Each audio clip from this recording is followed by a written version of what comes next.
No era su compañero, era nuestro. Noroña revienta a Lili Téllez y a la derecha carroñera por lucrar con el asesinato de Manso. El senador Gerardo Fernández Noroña estalló contra la narcooposición por usar políticamente el asesinato del alcalde de Uruapan, Carlos Manso, ocurrido durante el Festival de las Velas. Desde su videocharla, tras regresar de Palestina, Noroña acusó a la narcoderecha de querer adueñarse de la memoria de Manso y señaló directamente a la narcosenador del Narcopan Lili Téllez por pedir intervención extranjera, algo que, aseveró tajante, jamás exigió, cuando en los sexenios de Calderón y Peña Nieto también fueron asesinados decenas más de funcionarios. Farsantes, mentirosos y carroñeros no respetan el dolor, usan la tragedia con fines electorales. Son perversos y mentirosos, sentenció. El legislador morenista defendió el legado de Manso como un líder social valiente que enfrentó abusos policiales y ganó cargos como independiente. Admitió que la 4T debe asumir responsabilidad por la inseguridad en Michoacán, pero recordó que el edil había logrado reconciliarse con el gobernador Ramírez Bedoya, gracias a su intervención, ya que pedía muchos cargos al movimiento antes de dejar a Morena. La derecha hipócrita quiere lucrar con la tragedia, pero Manso era nuestro compañero, afirmó contundente Noroña, mientras la investigación de la Fiscalía avanza y exigió justicia sin manipulación política. Veamos enseguida cómo la narcosuripanta Lili es masacrada por Noroña por lucrar con la muerte de Manso, cómo le mandan sus narcoamos, el evasor Salinas Pliego y el junior tóxico Claudio X. Con su venia, señor presidente. Adelante, por favor. La ola de mayor violencia en México es ahora. Con sus propios datos, en este año hubo un promedio de 87 homicidios diarios, 14 periodistas asesinados, 34,000 desaparecidos en este sexenio, más de 17 entidades sumidas en el dolor y en irresponsabilidad. ¿Me permite la oradora? Sí, claro que sí. Acabamos de tener un acuerdo con los coordinadores, por favor, que las intervenciones iban a fluir aquí está limpio. y que la secuencia de esta sesión iba a continuar. Les pido que honremos el acuerdo que acabamos de tener y dejen que la oradora pueda seguir su intervención y concluirla. Adelante. Hay una crisis, gracias, hay una crisis de violencia. Y la razón es por no enfrentar a la delincuencia, por haber abandonado a su suerte a las familias mexicanas, por la claudicación de este gobierno a su deber de proteger a los ciudadanos y a las ciudadanas, en la rendición del Estado frente al crimen organizado. Y ahora no saben qué hacer y han decidido trasladar la responsabilidad de este gobierno al ejército. Esta ley no resuelve el problema del crimen organizado ni de la violencia. Esta ley no le beneficia a nadie, no beneficia a los ciudadanos, no beneficia al ejército, no beneficia ni a la Sedena, ni a la Guardia Nacional, ni a la Secretaría de Seguridad, ni a la Policía Federal, ni a los marinos, ni a la Secretaría de Marina. Cargarle al ejército, la Guardia Nacional, es pasarle toda la responsabilidad del gobierno de las fallas de seguridad al propio ejército. Y eso no es justo ni con el ejército.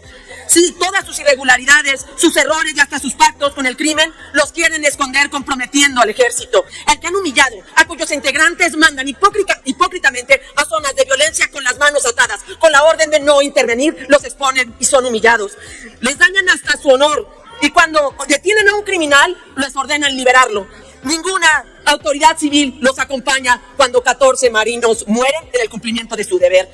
No me vengan a decir, claro que ya sabemos que hay confianza en el ejército. Conozco a las Fuerzas Armadas. Aquí hay hijos, nietos y sobrinos. Yo soy sobrina de médicos militares. Y además las Fuerzas Armadas las conozco. Los he visto en la defensa de las familias mexicanas contra el crimen organizado, ante los desastres naturales, y con lealtad a nuestras instituciones. Por eso ya alzo la voz y vengo a defender a los soldados y a los marinos. A ellos que ustedes han humillado y constantemente los tienen en condiciones infrahumanas, hacinados, recargándoles de tareas, construyendo lo mismo trenes que aeropuertos bajo un esquema que viola todos los derechos laborales.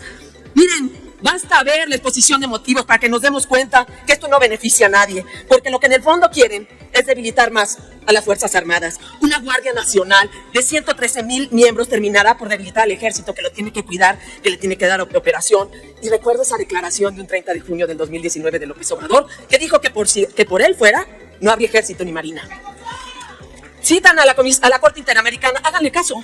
Además, esta reforma es inconstitucional, viola la Constitución, lo saben muy bien, viola la Constitución, no la pasada ni la de hace un año, la de hoy. Y ahí dicen que debe ser civil. Por esas mismas razones la Ley de Seguridad Interior se declaró inconstitucional, por favor honren la palabra que dieron en el 2019.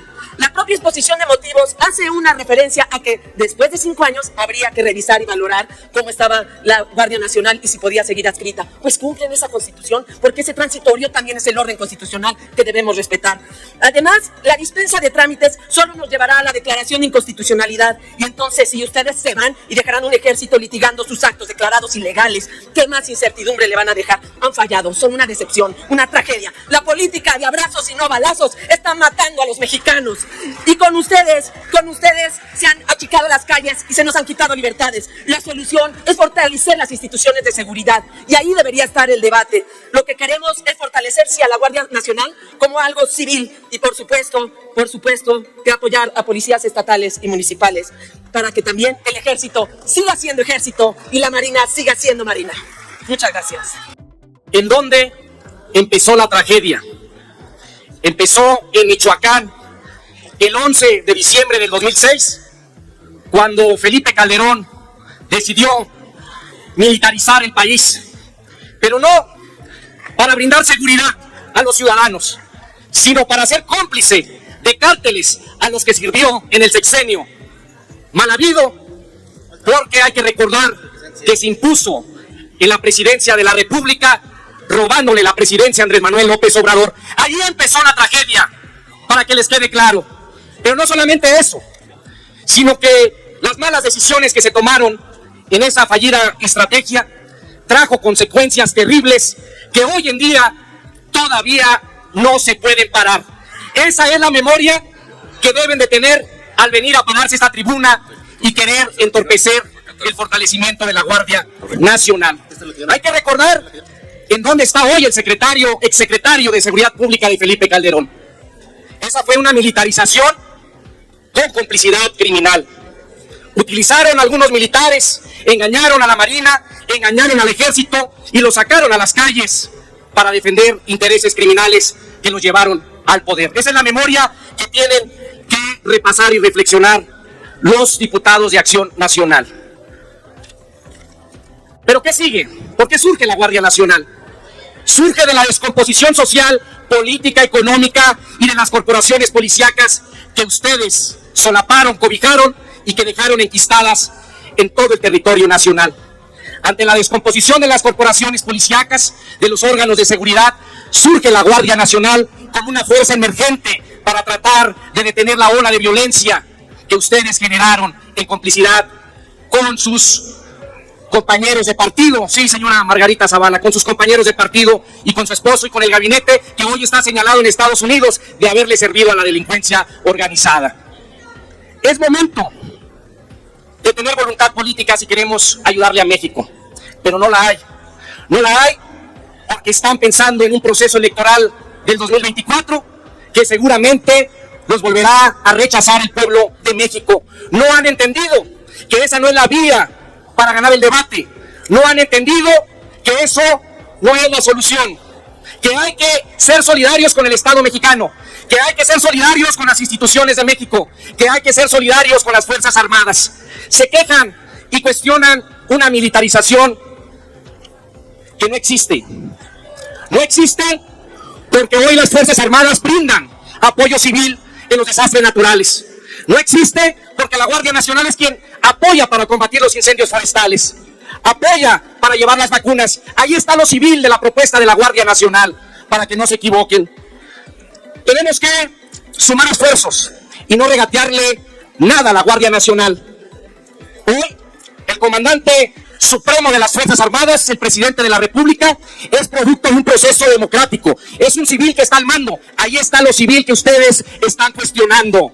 En ningún momento se está adjudicando el mando a un comandante supremo que venga de las Fuerzas Armadas. El comandante supremo de las Fuerzas Armadas viene del pueblo, viene de los procesos democráticos. Pero ustedes no lo entienden porque la historia que les ha tocado vivir ha sido una historia de fraudes, ha sido una historia de complicidad, ha sido una historia de traición al pueblo de México. Estamos en el mes de septiembre. Piensen que muchos hombres dieron su vida para liberar este país y hoy los intereses mezquinos, electorales, criminales y ambiciosos los llevan a darle la espalda a México. Vean lo que dice esta frase. Primero la patria, no la plata. Si hubiera plata, estarían apoyando, pero no va a haber plata. Va a haber fortalecimiento de las Fuerzas Armadas, va a haber fortalecimiento de la seguridad pública. ¡Que viva la Guardia Nacional y que viva las Fuerzas Armadas! Tengan memoria, no tienen vergüenza, y una vez más nos van a derrotar en el 2024 por traidores a la patria. Dale en me gusta, suscríbete, activa la campanita y compártelo para que más gente lo vea.